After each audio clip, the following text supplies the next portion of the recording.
But Ed, this has been such a great race the last few years as Micah has come in and taken the league by storm. You still have Myles Garrett producing for Cleveland, dinged up now though.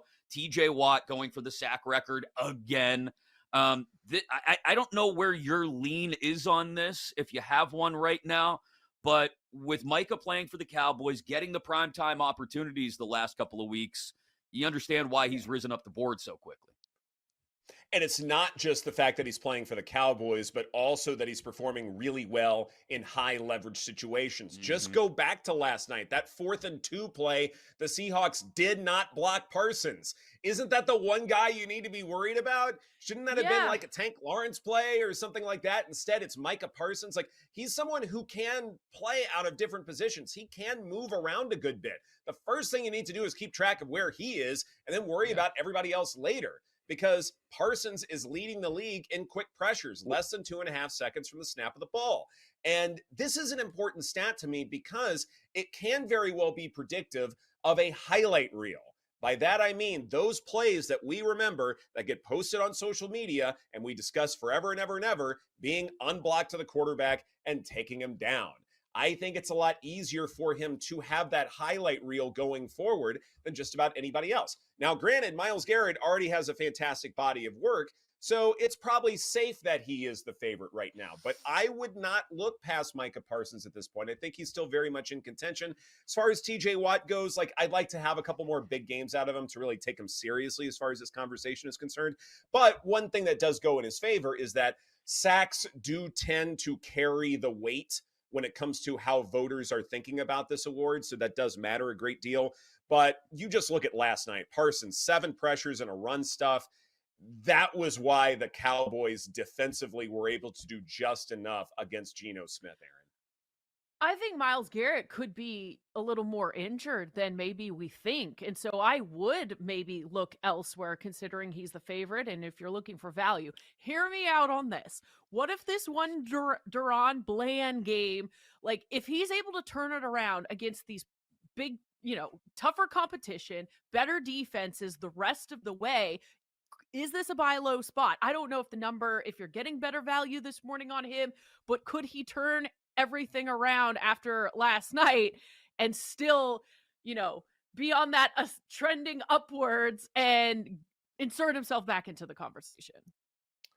The reason why I don't think that can happen is because he wasn't starting the season. Like, I think you have to look at the entire 17-game body of work for an award like this one, where, like, if you miss a couple of games, that might be more forgivable than having a really bad outing. Not to mention the position he plays, defensive back.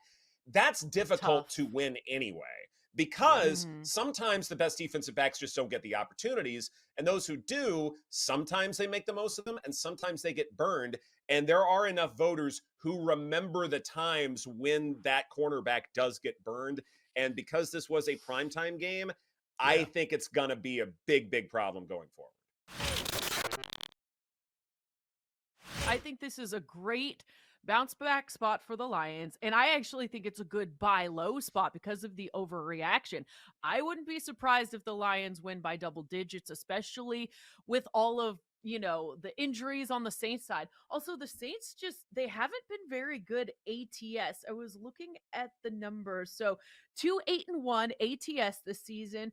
0-4 ATS at home, and you add in the injuries. I just think this is a spot where somehow the Lions, they've got to play a cleaner version of football than what we've seen the last couple of weeks. But Ed, I'm surprised you don't like the alt spread here, because I do. Alt spread Lions. I would look at that. I thought that was my siren. I thought that was mine. Gee, stealing I'm stealing your bet. You stole my bet. -5.5. I mean, you could get, if I think they're going to win by double digits, -9.5 plus 196. I mean, you could get some pretty good value if you think the Lions are going to crush the What's Saints. 6.5 on the alt? That's worth plus a 130. peek, yeah, I think that's if I'm going alt, that's I think the -6.5. safer one. Yeah. Move it to a key number. When I'm breaking down this game, I'm looking at what Kyler Murray couldn't do against the Rams defense. And the fact that Kenny Pickett, will be in a much better position. Meanwhile, the Steelers defense, they should be able to contain whatever Arizona is trying to do because they're just bereft of talent at this point. If you did see our last segment, we saw that my friend, Erin Hawksworth, committed a crime. She committed a crime. She committed larceny and stole my bet. And now I'm going to take it back because this is my alternate spread of the week. Steelers minus 8.5, boys and girls. This is it. Pittsburgh's going nuts here. I am going past the key number of 7 here because when you look at alt spreads, there is usually that bump through those numbers. And I'm willing to go past it because my model has this at 8.5, and I'm going to trust it. So Steelers minus 8.5. Nice, fun play proving that Arizona, they might be losing out the rest of the way. My apologies, Ed. I mean, the bid is so good. I couldn't resist. And how can I be mad at your alt spread if it has to do with anything positive related to the Steelers? I am endorsing it. Now, we do have someone on the show who watches more Steelers football than any of us, so I have to take advantage here while we have you, Chris Mack. Let's not beat around the bush. Let's look at some props because Eddie Faulkner really got this run game alive. What do we do with Najee Harris? 99 rushing yards last week. His prop is at 55.5, and your girl would like to hammer that. What say you? Here's the issue. I believe in the run game, and they started to build the run game the last few weeks of the Canada tenure. They really leaned into it to try and give Kenny Pickett a little more breathing room.